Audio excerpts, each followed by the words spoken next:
So welcome all of you. My name is Alex Glassy. I'm one of the co-founders of Conductor Software, and I'm the Chief Innovation Officer. And Lou, I'll let you introduce yourself. Yeah, hi guys. I'm Louis Glassy. I'm part of the Conductor team as well, and really looking forward to this session. Yeah, my background: I started a business, I sold the business, and I understand that people are super critical to the business. So that's what drew me to Conductor was making the connection between the two. So really excited to talk to you guys today about it.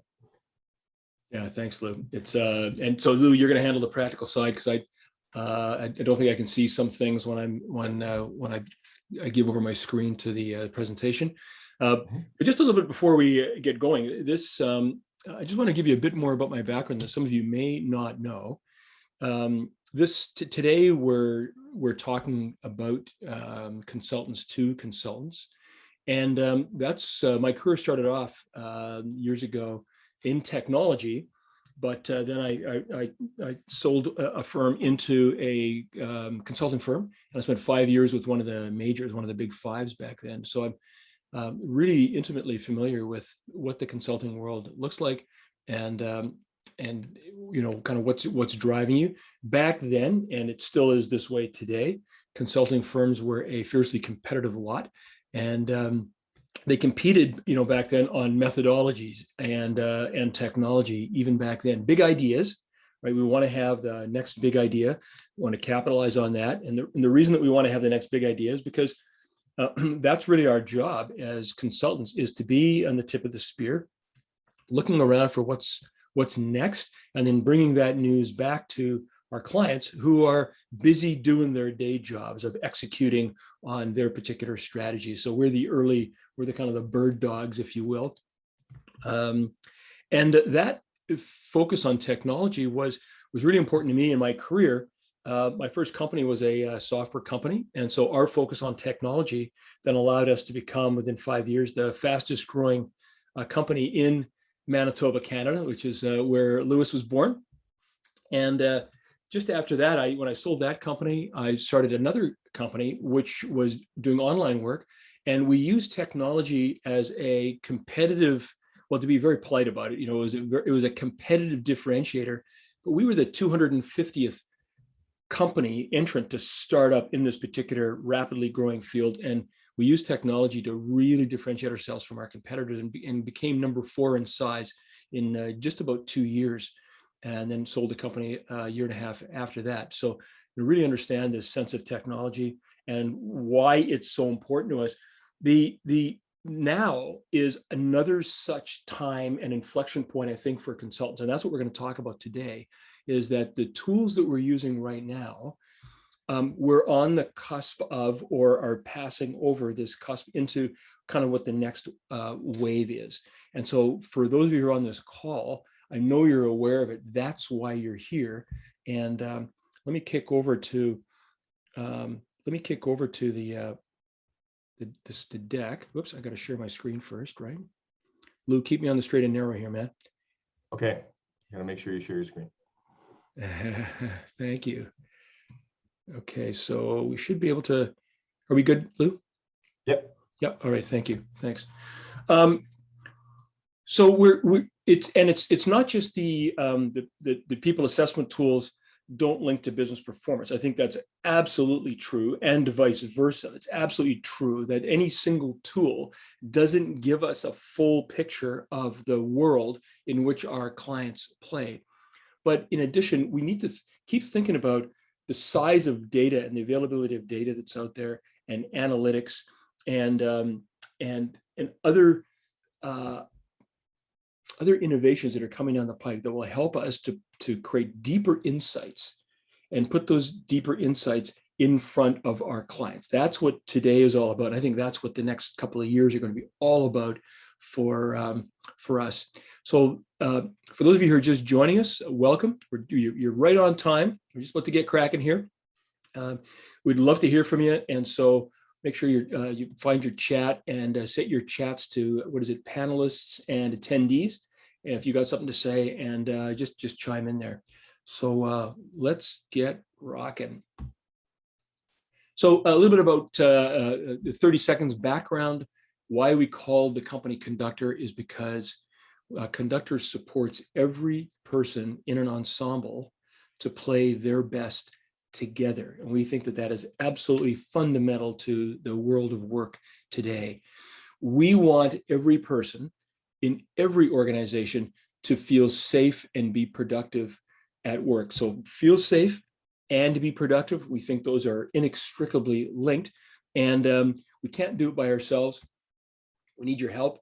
And so our business model is very simple. We support consultants and advisors to achieve this period. We don't do any delivery work to the end user client. That is work that is reserved for you. Our job, as we see it, is to build the best possible insight tools that we can, and then help you to use them in a way that's the maximally productive for your clients. And then we believe we can do that. If we can do that together, it's going to be great for your clients. It'll be good for your firm, and it'll be good for us. And then we'll also collectively be able to make the world of work a better place, which is why Lewis is here, and which is why Karen is here on the call, and which is why I'm here, and I think why the rest of you are here as well. Well, let's start off with our client. We've got a CEO, and it could be a people-oriented CEO. So what are they worried about today? And you feel free to use the chat. What are the discussions? Pardon me. What are the discussions that you're having with your clients right now? The kind of the big problems. So I'm just going to wait and see who has the courage to type something in. Make it there we go. Uncertainty. Yeah, Mark, thanks. Hey, Mark, good to see your name in here. Been a long time. Uncertainty, volatility, trust. Yeah, keep going. What else? They're nervous. Remote working. And so when we see some of these things, pardon me, like remote working, what we want to do is we want to drive that down to the finish line. And so their own well-being, fear of what's next, fear. Yeah, this fear, uncertainty, doubt, losing their best talent, succession of leadership, health and well-being with hybrid models. So hybrid models where the workforce is working partly from home and partly in the office. I think, is that what you meant, Tamara? Yeah, trust again. So trust keeps coming up. Trust is massive. Trust is massive. And so when you're a CEO and you're a people-oriented CEO and you're thinking about these things, we work through we ask a number of questions. We ask why. We ask so what. So what that we have hybrid workplaces, and then we have to answer, well, because our people are now going to be working in a different way, and some of them are not going to be around. So what? Well, maybe I can't see them well enough. I can't manage them well enough. Well, so what? Well, maybe we start to lose touch with them. Well, so what? So that they then start to feel uncertain, and maybe they're going to start to look for other work, or while they're feeling uncertain, they're not going to be able to do the job that we want to do. So what? It means our customers aren't going to be getting taken care of, so now we get two threads here, or the staff will leave. So what? It means I can't get the work done, which means customers don't get taken care of, which means revenues are down. We finally get down to the nut of this thing. Revenues are down, sales are delayed, and it's going to cost me to hire and find more staff and then train them and onboard them. And that's going to slow down my business. And it's going to slow down my business at a time when there's a great article from McKinsey analysis I was just reading before this, and they're talking about the pace of change in the next 10 years is going to be equal to the pace of change in the last 100. In other words, change and the pace of it is just getting squeezed, and we're getting squeezed remorselessly. So any issue that your clients have, a shift in supply chain, COVID has caused disruptions in supply chains. So I can't get my stuff. Well, why? Why do we care about that? It means there's going to be a delay in getting the stuff. What does that mean? It means orders are either going to be delayed, which is going to impact my cash flow, or I compensate by working up multiple suppliers, which has a cost, all kinds of places, or I boost up my inventory to compensate for the supply chain shocks. And that would cost me, I got to spend money on that. So impacts on cash flow, again, less cash to be able to deal with the ongoing needs of the business. So this is what even a people-oriented CEO is going to be asking all the time. It's always going to be coming down to the bottom line. So here's the CEO. I've got an issue, talking to the consultant marketplace. I've got an issue with the potential impact of X dollars, pounds, euros that my organization cannot solve alone. Can you help? And Lou, before I launch into the next piece, is there any of the comments that went whizzing by there? There's a lot, and there's a lot of a lot of concerns that are all related to people, leveraging talent across the business to optimize their value, not getting honest feedback, trust. A lot of these issues are coming back to the people in the business. Yeah, and I'd love to see someone who's got that trust piece. If you got any other thoughts on like how that affects the business, that low levels of trust, how that affects the business, please pop it in there, and we'll feed that back to the group. All right, we've got a CEO, and the CEO is saying, I've got a problem. And the CEO puts the call out to the consulting community, and 3 consultants answer the call. The first one is the sales performance consultant. So the CEO is saying, well, there's having an issue in our sales teams. And by the way, I spend a lot of time, I know Lewis and I spend a lot of time talking to organizations who have sales concerns because the whole world has changed over the last year. In North America, I think even a little bit more in Australia, businesses just stopped spending, and all their workforces are at home, and they stopped buying. And so workforces, through no fault of their own, were sales forces were not able to make their quota, and which causes enormous amount of stress and pressure. So of course, we're going to get the sales consultant come in, and the sales consultant is going to say, well, I'm going to rank your people through by sales performance, either total sales per team, or maybe a better one is, conversion rate, or average transaction value, or items per sale, or there's all kinds of sales related. Whatever metric they use, we're going to end up here ranking our teams from kind of highest to lowest. Yellow team sitting in the lead there, feeling very proud. And then when I've got this ranking, we now want to solve the CEO's problem, which is to then improve sales. So what do? Well, the first thing that we're going to do is we're going to reward those teams that are doing well. I mean, wouldn't you? We're ranking you by sales performance, and you guys are performing well. So we're going to reward that good performance. And for everybody else, what we're going to do is we're going to put them through some kind of sales training. Well, again, so this is the hammer that we've chosen, this hammer of sales performance, which means that every then solution is going to look like a nail or involve some kind of nail. And so sales performance is how you're ranked. You're not selling well. Therefore, let's get you some sales training. All right, so that's that perspective. Let's go over to this other side here. And we got the culture and people consultant comes in. Lovely people, know a bunch of them. And they're going to come to the table and say, well, listen, we are going to do an assessment of the people and the leadership in your organization, and we're going to then rank them. And what are we going to do once we rank them? And you can see once we rank, the yellow team ain't so happy because they're now down at the bottom from the top. And every team is in a different position. Ooh, what's going on here?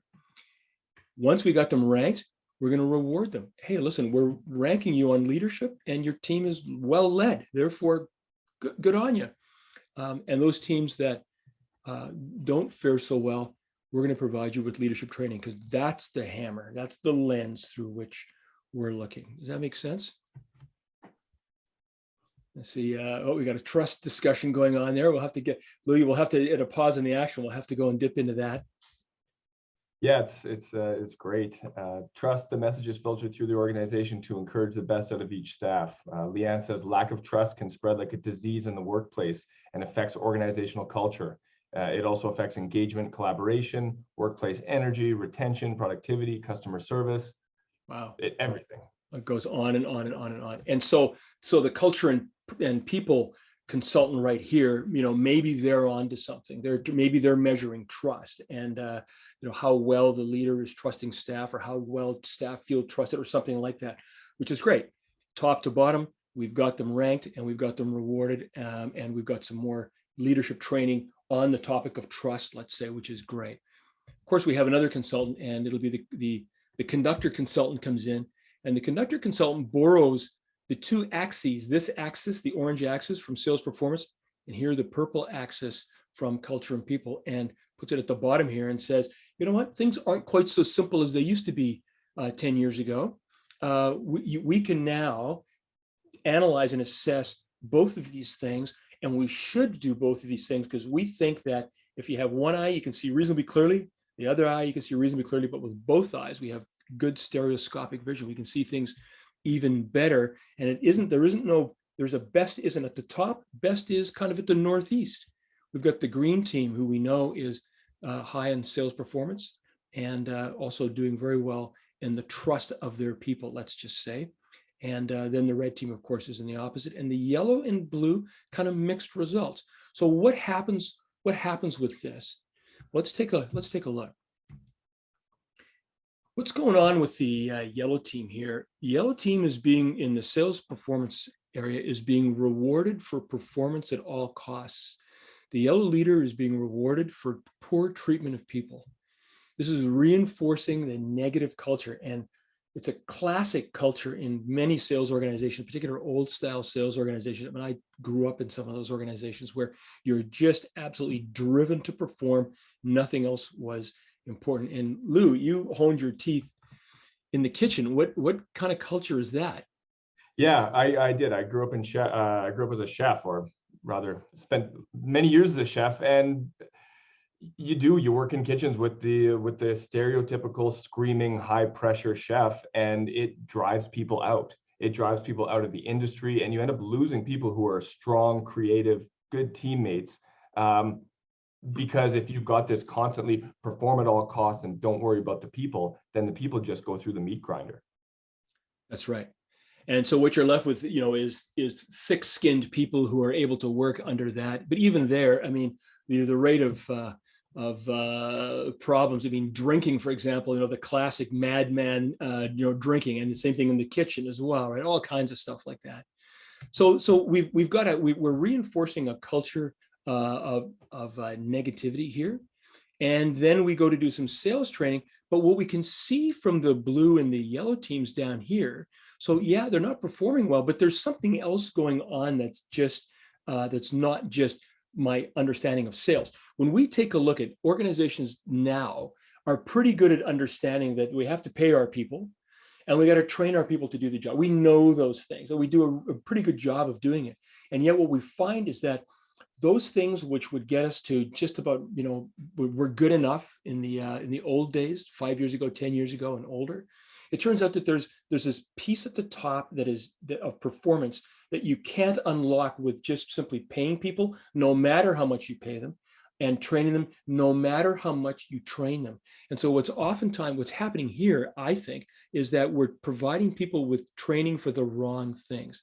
We're providing with sales training. They don't need sales training. They know the product line, they know the customers, they know the benefits, they know how to approach, they know how to, close, all the rest of that stuff. So we're wasting our time. Let's take a look at the culture people. Here, what we're doing is we're rewarding the blue team and the green team, but we're rewarding the blue team for not performing. Yes, we're rewarding them for having high levels of trust in their team or good leadership, but they're simply not performing. And you've heard, if you've seen Lewis and I before or talked with Karen, we sometimes call this kind of the kumbaya zone. Everyone kind of feels good. It's a good place to come in, but we're really not being asked to do much. And so this is now reinforcing this culture of poor performance. And then the training, if we are going to give a leadership training into these two teams here, what we know we need it, as we've just seen over in the chat, we know we need to provide this training about people and trust and that type of thing.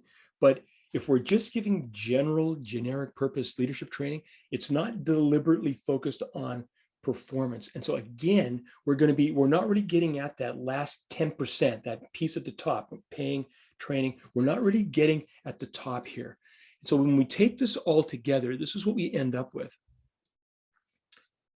We get rewarding poor leadership in both places, reinforcing a negative culture, either a hostile culture, toxic culture, it's sometimes called, or poor performance. wasting money on needless training in both places. And ultimately, remember, we've got our CEO who's standing there saying, I've got an issue. Can you help me? And it turns out that we're not going to be able to fully help the CEO. And for a consultant not to be able to fully help the CEO, that actually is not what we want to do. We want to fully help them, but also it comes back and reflects on our business as well and will impact our business. We need to be offering the best possible solutions that we can.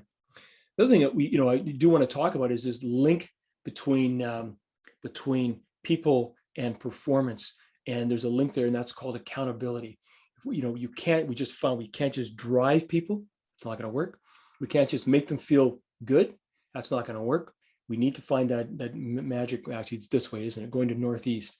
And the linking factor in there is this sense of accountability, holding people accountable to the metrics, the what we need to accomplish, but yet doing it in a safe and supportive manner. So does that make sense? It's a dichotomy, isn't it? It's a bit of a dichotomy. You need to hold them accountable, but you can't hold them too accountable to either end. Because if you hold them super accountable to sales performance to the exclusion of all else, then your culture and people drop. And then it actually does cost money. It impacts the bottom line in turnover, burnout, safety issues. But if you just hold them accountable to culture and people, well, then we've just seen maybe they're not performing. So you need to find that balance, don't you? Yeah, absolutely. So what does this look like in practice? I mean, let's say that we're going to kind of work with the conductor consultant or either one. We'll show you a little bit about what each does, and then we'll show you how we bring it all together. So if you are a sales performance consultant or analyst, this is what you're going to do. You're going to go into the organization and you're going to pull out all their teams, Durban, Toronto, Los Angeles. We're going to pull out their sales conversion metric, because that's what we're looking at. This could be anything, any performance related metric. Could be safety issues, could be staff turnover, could be customer satisfaction, could be anything you want. And we're going to rank the teams from best to worst. Here we're at the top. And we know the monthly location sales or the monthly team sales. And so therefore we can calculate, well, if we could get Toronto up to the same performance as Durban, then we would see a small difference there, theoretical difference. And then as we go down, we can just do this all the way down. Let's scan all the way down. So there's our list. So in the previous graphics, we had kind of 4 teams. Now we know that there's 70 teams here, and they're ranked from best to worst. And so let's go do some sales training. No. Let's wait a minute. And let's go over and see what the people and culture consultant is doing.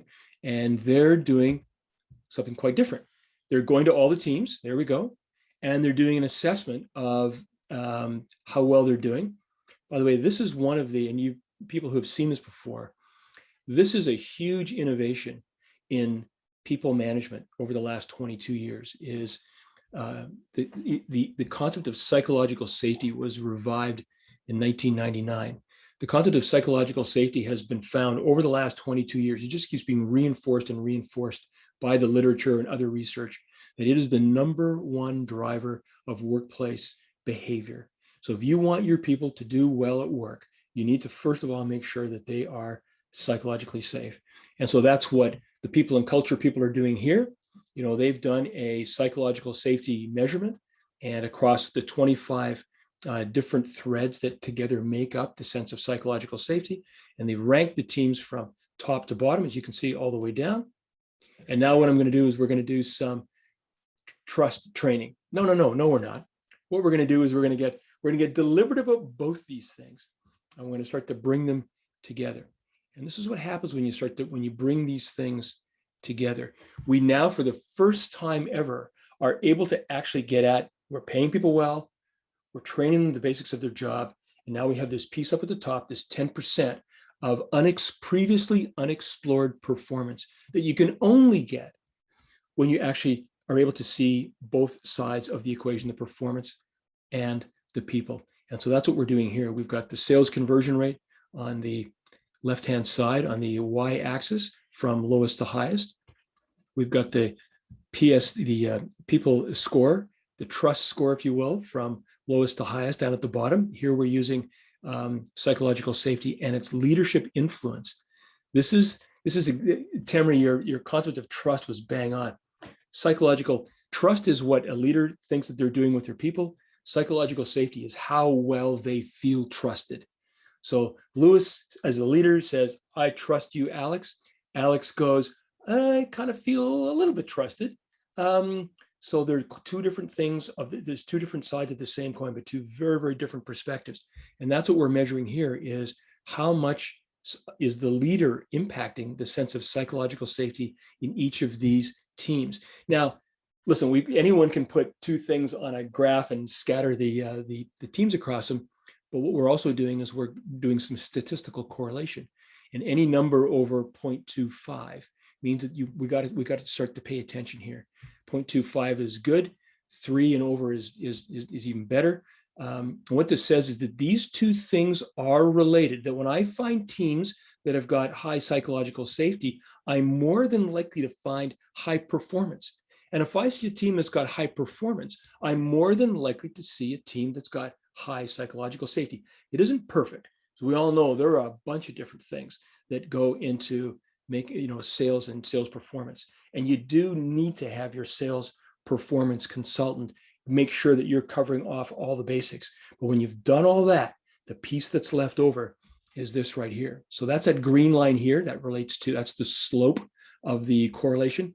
And then of course the size of the dot is the size of the potential.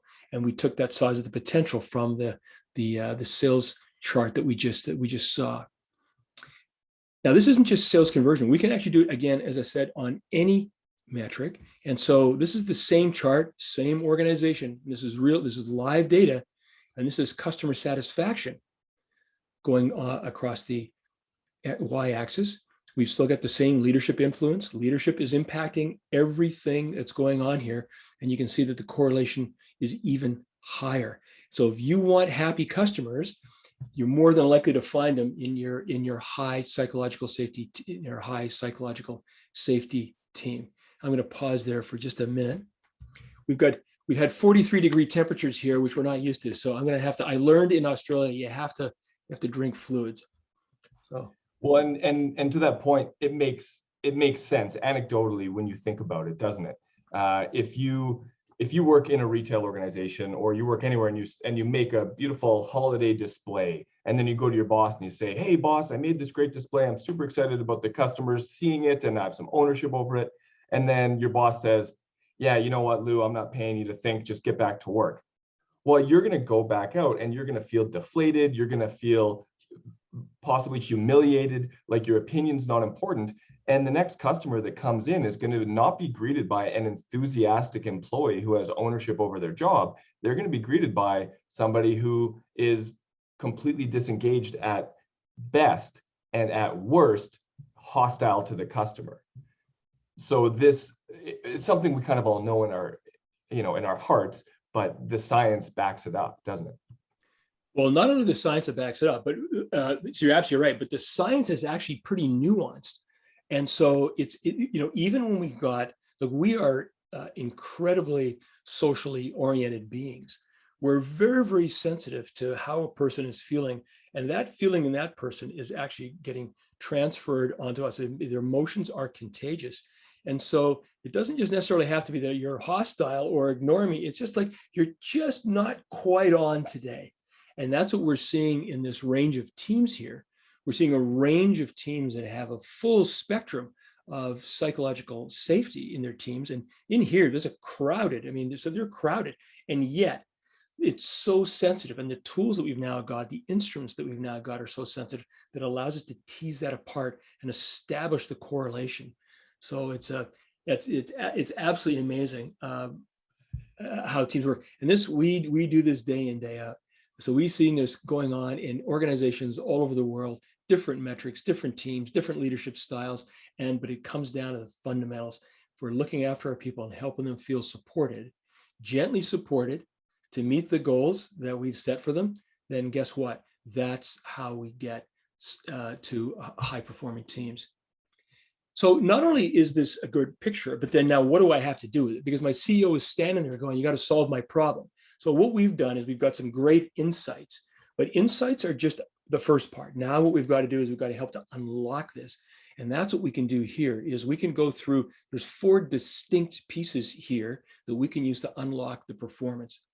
And number one are those teams that are feeling not so good from a trust perspective, from a psychological safety perspective, but also not performing very well. They know their job. While we're taking a second here, does anybody have any examples? Any experiences of your own? Throw them up in the chat if you can. Think of a time that you've been working with a team or a client, and you've seen something like this. You've seen low psychological safety, and it's been driving lower performance. Yeah, or even as a consultant. I mean, because I was a consultant for so long, I kind of walk around into new businesses, constantly scanning. And, you walk into a retailer or another organization and you're seeing a little bit of this, it kind of gives you a sense that all is not well, doesn't it? Do you feel that as you're walking into it? Do you need an instrument to tell you that all is not well? Oftentimes you don't.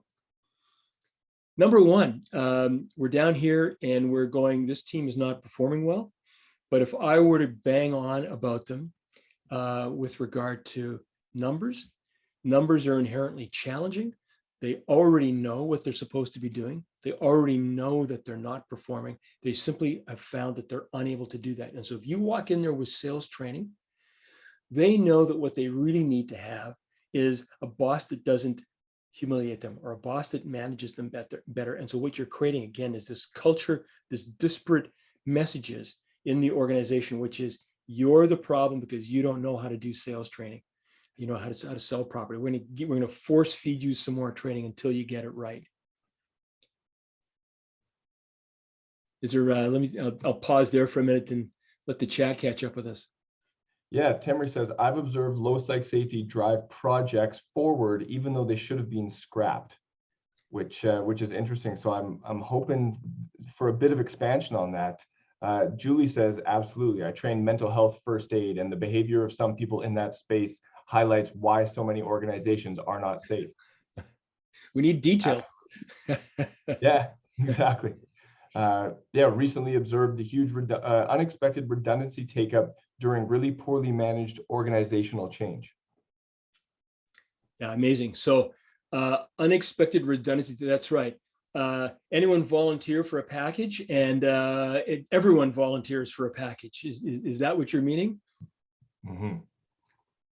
Yeah, the canteen of the lift says Clem, that's where you find the mood of an organization. Yeah. Oof. Oh, Jeff, that is just awful. I once had a boss tell a senior female manager to go back to her knitting and leave the decisions to him.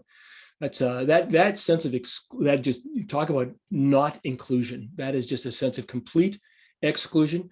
And here's the thing with psychological safety is that when that happens to one person, everyone who sees that or hears about it feels the chill. I mean, I just felt the chill here, and we don't want to be a part of that. And so the entire team now becomes much less psychologically safe. And when we're doing this analysis work, we can see psychological safety cascading down from certain leaders, good psychological safety and not so good psychological safety. And I would imagine that leader, we would have seen a negative cascade of psychological safety. Yeah. Help the client identify that they're losing over $1 million a year due to poor psychological safety. Absolutely right. Good for you. So Mark, obviously what you were doing is you were doing a measurement of psych safety, you're doing a measurement of performance, and you're putting the two together and you're seeing how they correlated. That's exactly what you should be doing. All right, let's, the walkout of collective intelligence, says Carolyn. So all the intellectual property that's in the organization, all the relationships with the supply chain, all the relationships with the customers, all those things are resident in our people, and all of a sudden they walk through the door. Okay. Let's get back to this, and then we'll dip into the chat again. We got an active group today. Good for you. Okay, so we're back here and we can't face numbers to these people because they just are unable to hear them. First of all, we need to build safety. That's the number one thing. Build safety in this team. Let people go from this sense of protectiveness. let them put their shoulders back and their head up and make some eye contact with people around them because they're feeling it's okay to do that. Then when we get into, we've done that, we start to get people who are coming together and you know what, they're tentative a little bit, exploring things. Now our job as a leader is to start to build a sense of collaboration and teamwork, bring them all together, make sure that it's safe for them to be able to speak up, make sure we have turn takings in meetings, you know, that some of the louder mouth people aren't, and I happen to be one of those, I know, and I'm guilty as charged, but make sure that there's a balance of communication that's going on. And then as you're doing that and the team starts to work better together, you start to include a little bit of accountability. So it's been a long day already, hasn't it, Lou? Introduce a little bit of accountability and doing it in a positive way. Hey, listen, we just had a great Monday. How do we, you know, what happened there? How do we do so well? How can we make that happen on Tuesday or next week? And then continue to celebrate successes gently, supportively, but no less firmly. We have to do these things, but let's do it in a way that doesn't knock down psych safety. Because Lou, maybe you can talk about this. Psych safety is a tentative thing, isn't it? It's a vulnerable thing. It's a super vulnerable thing. Absolutely, it is. You know, people always say trust takes ages to build up and seconds to knock down. Psych safety is the exact same thing. You know, one comment by one person can completely knock down an entire team. So yeah, it's very tenuous. It always needs to be worked on. But the good news is that, you know, it's infectious, right? And we'll see this in the next piece. Yeah, that's exactly right. And here we are in the next piece. So once we've got these teams that are now able to, in step one, they're able to communicate, they're feeling safe enough to speak up a little bit. They now come together. Communication leads to collaboration. And now we're starting to get into creativity. Now you've got people who trust each other. They trust the organization. They trust their leader. You don't have to tell them what to do. You just simply have to say, hey, listen, we got this issue. We got this opportunity. Go get them. And this team will work together to go and wrestle that opportunity, challenge, issue to the ground. And they'll do a fantastic job of it. And that's what you're seeing here, is that these teams in here are actually doing a fantastic job of it for sure. And the last piece. Go ahead. Well, I was going to say, and it's no surprise here that the dots are significantly smaller, is it? That's right. What's happening here is that the opportunity is less because they're at the top of the league tables. They're the champions. They're outperforming everybody else. There's less improvement possible here, or is there? And that leads, nicely done, Lou. That leads to number 4. What we see when we do, and this is a problem when we do internal benchmarking, which is that, you know, that sales analysis ranking of our teams. We'll see the best team, which I think was Durban, and we think that that's the best in the organization. Man, we have 70 teams. That is a superstar rocking team. You can't possibly get better than that because Durban's doing it. Well, it turns out that that's called first order opportunity, the opportunity that you can see and measure with the numbers that you've already got. This team here, I'll just tell you a little story. This team here, we interviewed the leader of that particular team, a young woman, and we said, what is your secret to doing so well? Because we want to learn from that and we want to pass it back to all the other teams in the organization. And she said, I don't think my team is doing as well as it could. I'm really not that high on like, yeah, we're doing okay, but there's so much more that we could do. Oh, what's getting in the way? Well, and she told us other stuff, particularly from head office, right? There's other things that are kind of getting in the way, you know, do this, do that, follow these procedures. If I didn't have to do some of those things, I think we could do even better. So we took that message back to the CEO and said, what do you think? Can we let Betty just do what she wants to do? And of course, and Betty over the next 90 days lifted her team's performance from 32% on the sales conversion rate to 42%, which is a stunning improvement over what was already best. That is an additional 30% improvement on what is the best possible team. And what Betty then showed us is that even the best can get better, that there is a second order opportunity that occurs when you have teams crossing over this psychological safety line of about 80, what you see is that there's some magic that happens there. And that's exactly what was happening in Betty's team, showing the way not only to be excellent, but to be even better than excellent. So we've got our CEO who's got an issue. Sales are slowing. Potential impact of such and such. My organization can't solve alone. Can you help? And of course, we can help. And this is a real story, as some of you know. Within 120 days, we're able to improve the sales significantly, unlocking that 10%. In fact, more than 10%. And with Betty's help, showing the way to even more and better performance that the organization was not even able to contemplate up to that moment in time. So I'm going to pause there. Anything that's going in the chat, Lou, that we should be highlighting? Yeah, this is actually a great anecdote. Temery, expanding on my observations in corporate transformation programs.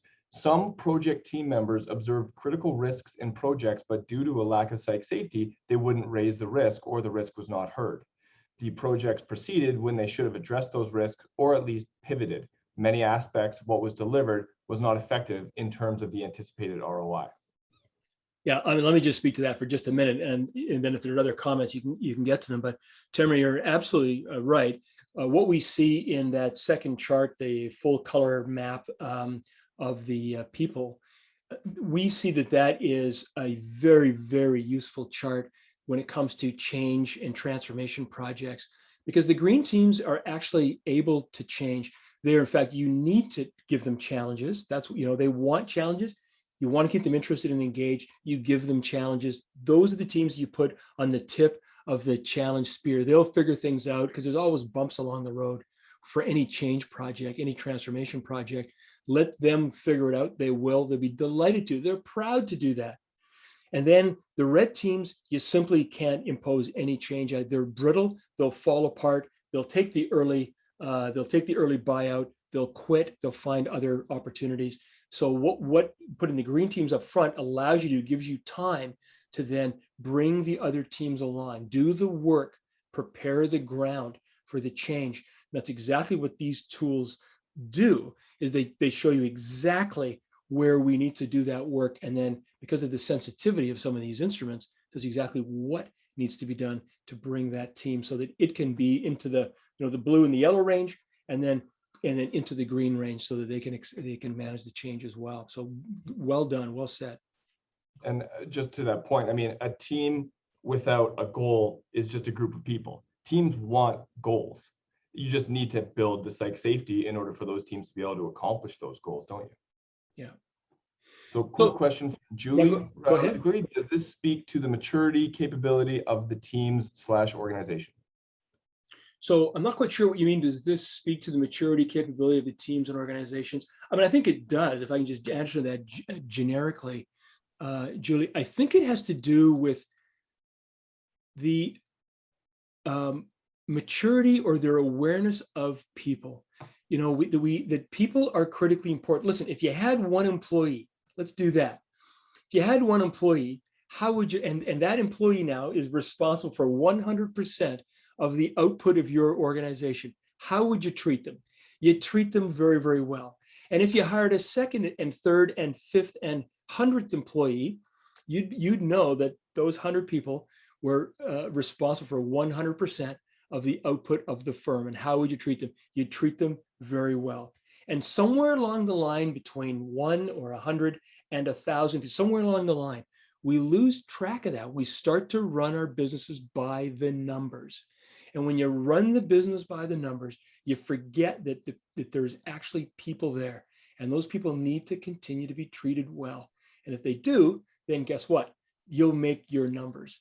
But because the way the instruments that we've had to measure people have not really been directly connected to, you have not been able to directly connect what those instruments measured to performance, it means that all we had then was the sales numbers or the safety numbers or the productivity numbers. And so that's what we continue to talk about.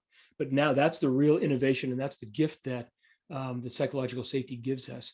It is reminding us that there are people, and it allows us to connect them to performance and to see both the good and the bad. And again, yes, so maturity and the capability of, I think, the leadership, senior leadership, of being aware that these things are there, these tools are there, and be able to use them.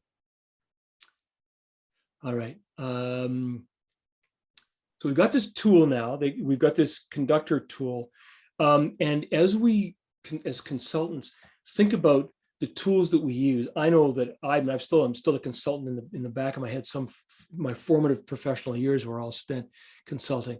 So the tool has got to lever my skills and my abilities. It's got to give me more access to more perspectives.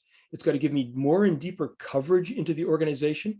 We've gone head to head, not head to head. We've actually gone alongside other consultants who are doing traditional interviews, for example, trying to interview. And so they'll interview 20 people out of a 500.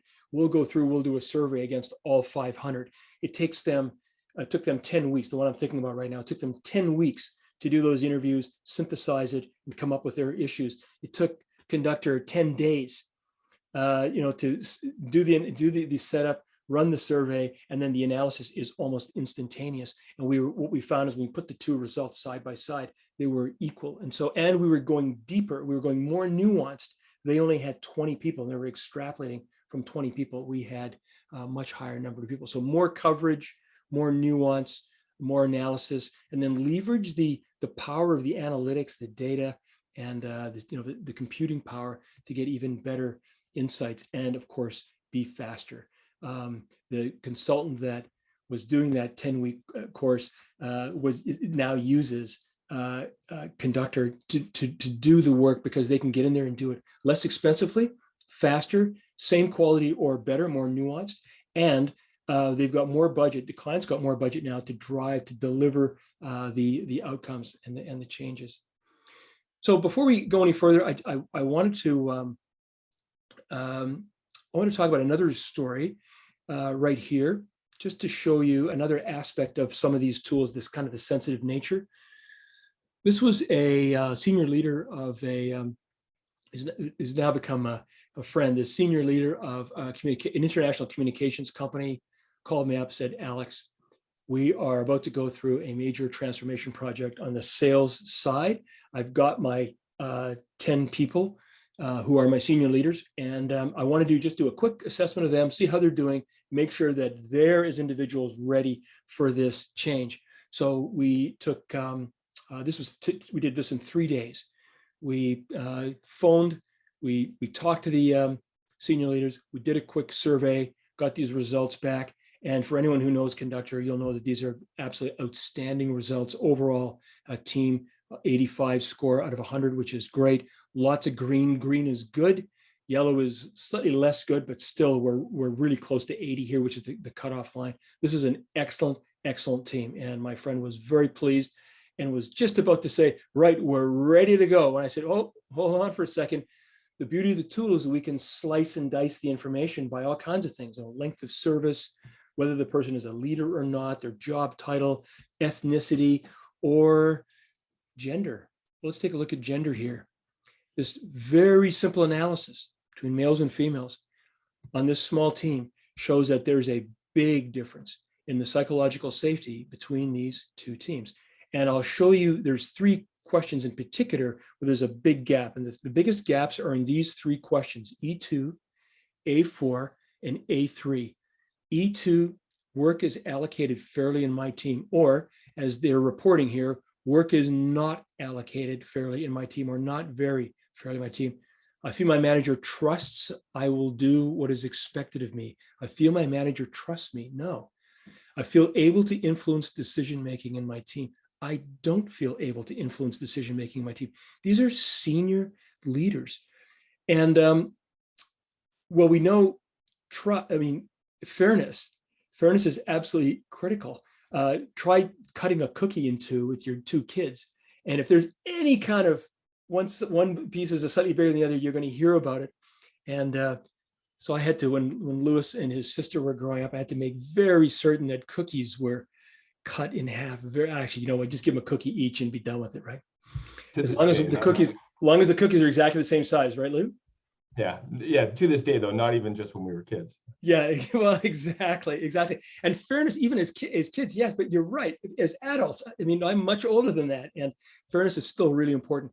And if I don't feel trusted, then what am I doing here? Why are you paying me if you don't trust me? It just takes the wind out of my sails. And can I even speak about these things? Well, it turns out not, because I don't feel able to influence decision making in my team whatsoever. So I'm going to turn to.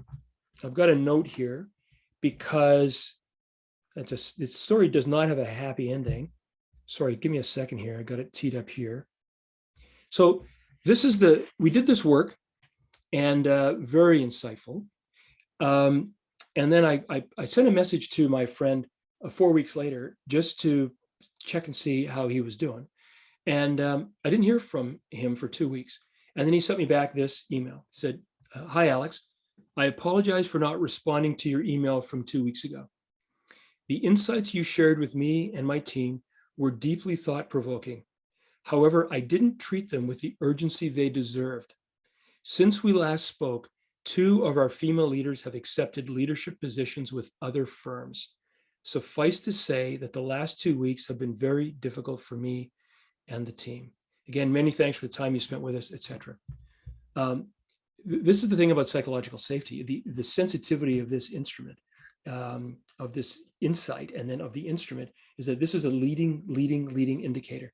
And if my friend had the foresight to just sit down and have some discussions with the people on the team, I think that you might have been able to resolve some of this stuff, again, because the issues are plain as the nose on our faces.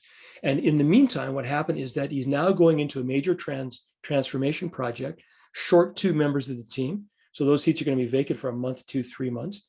It's then going to take, the new people are going to come in. It's going to take them another 3, 4, 5, 6 months to get fully up to speed. And it's going to cost the firm, a couple $100,000 in executive recruitment and search fees for that. So the cost to this is cash, and is impact and risk to the transformation. It's absolutely outstanding, and not good. And if you had the data ahead of time, it's possible that this could have been mitigated by just an open and transparent conversation. Not even one-on-one, the whole team. Hey guys, listen, I'm hearing, A, B, and C. Let's talk about it. If anyone wants to chat privately, we can do that. And then there's a good chance that team member would feel, comfortable having that conversation, and you could get ahead of it.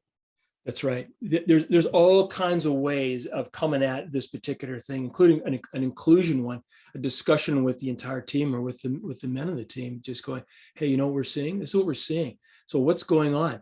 And listen, we all have massive blind spots. And so it's not that people, this manager, the senior leader who contacted me, is a great leader and goes out of his way to make sure that his team feels as best as they can. Clearly, he's got blind spots, and he's saddened by the fact that he, wasn't as responsive as he could be. He's going to get help to make sure that he, those blind spots are looked after. He's going to have different conversations with his team. Couple of minutes to go. I want to just start to wrap up. Is there, so Nick is piping up here. Anything there, Lou, that we should be addressing right away? Yeah, the chat is blowing up. I can't keep up with it. Yeah, there's a lot in there.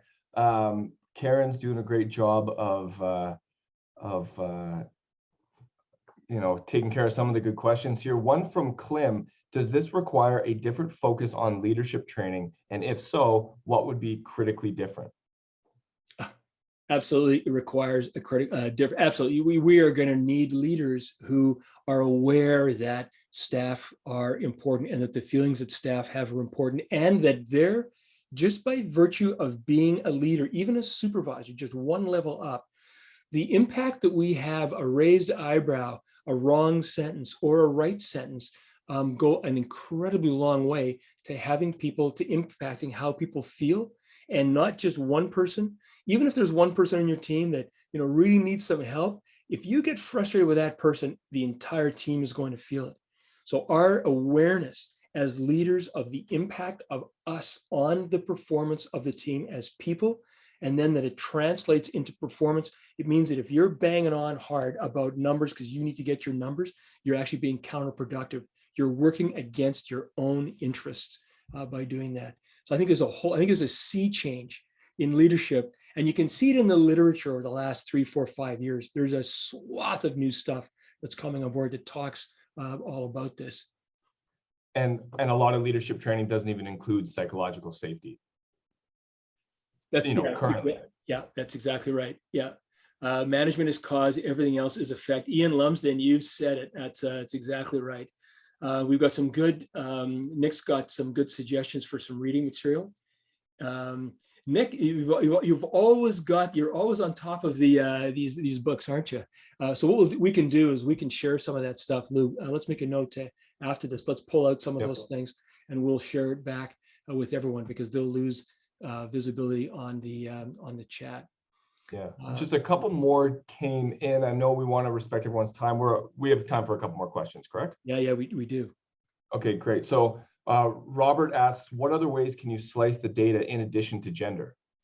Oh, you can slice it any way you like. And so when you set up the data, was that Robert who asked? Yeah, Robert. When you set up the data, you will set it up with two other dimensions. The one is organizational structure. We want to be able to get down and understand the atomic team, because that gets us to leadership. And so you might be having, divisions and regions and branches and countries and departments, and you can slice and dice that not just in a simple organized hierarchical structure or a matrix organization, anything that you like. And then any other metric that you want, we call them demographics. So it could be length of service in terms of years, for example, whether you're new or you're not new. Where you rank in the organization. Are you a senior leader or a junior leader or not a leader at all? Do you have, I've seen an organization say, do they have a coach or not in the organization? Gender for sure, ethnicity. We've seen age in years, that can be a factor.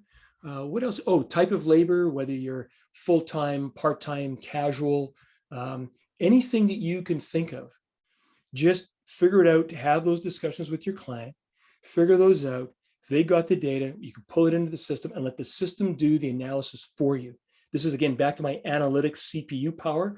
Let the system do the work. It'll highlight the areas that are actually got differences in deltas that you should be aware of. I got, I think, 2 more slides. So let me get to those very quickly, just to wrap up. Our people assessment tools do link to business performance and vice versa. And in order for us to unlock that final 10% or 13.9% of productivity and bottom line, we absolutely need to broaden our perspective and be looking at both the people and the performance. You want something to be fast and accurate. There's lots of stuff out there that are fast and inaccurate, or that are accurate and slow. And we know that doesn't work anymore. And we also then want to make sure that these drives actionable insights that directly address CEO concerns. It's not just good enough to be able to point to where the problem is. We need to know how to solve it. And again, these tools I just showed you actually can do that. I mentioned at the beginning of this that our business model is we work only through consulting firms. And so if you want to work with us, this is how we work. We want you to support your clients and grow your practice. We've got an accreditation course that teaches you all of the stuff that we've talked about in detail. If you want some good reading, I know Nick's got some. We have lots more in the course. We assist your sales and marketing process. So whether you want to bring us in to do some talks like this with a group of your clients or potential clients, or bring us in one-on-one. We're not going to poach your client because we don't do delivery. It's your client, but we're happy to stand beside you and have these discussions with your client, make sure that they're getting the best insights possible. We support you during the survey process. We help you interpret the results and prepare recommendations, particularly the first time or two you go through it. After that, you should be well on your way to the races. And then you can find more about the nature of this at this link here, conductorsoftware.com/partnerships, or you can drop us a note here at partners@conductorsoftware.com. So on behalf of Lou, and I know Karen's on the call, and myself, just want to thank you all for taking this time here. I think it's an incredibly important time for consultants. It's time to refresh and update our tools. The people in the workforce is needed. And thank you, Lou. This is the second one you've done today. We did North America and Europe earlier on today. And now it's, what time is it there? Oh, it's not important. It's not important. It's 11 o'clock. It's coming up on the witching hour for you. So, yeah, thanks very much, Lou. It's great doing this with you, even twice in one day. Yeah, my pleasure. And thanks everybody for showing up. And again, we want to hear from you. So please reach out, go to that webpage. Let's talk. Let's have a conversation and see if we can work together to make the work life better for everybody. That's great. That's what we're in it for. If there are any questions, Lou and I are happy to stick around, or at least I am. He might drop out. He's 2 hours ahead of me, but happy to stick around. And so, Nick, thank you. Jonathan, you're welcome. Karen, thank you as our fearless leader, making us a little nervous. No, I'm just teasing. And I think Julie had said, let me just go back there. Julie had said, great to hear the breakdown of the software and understand further. Yeah, Julie, if you want to pop into a one-on-one chat with us to talk about how this might impact your practice and your clients, we'd be happy to do that one. All right. Thank you all. And if there's no other outstanding questions, I think we'll call it a wrap. Yeah, I don't see any more. All right. Thanks, everybody. Thanks again, Lou. Thanks, everyone. Good night.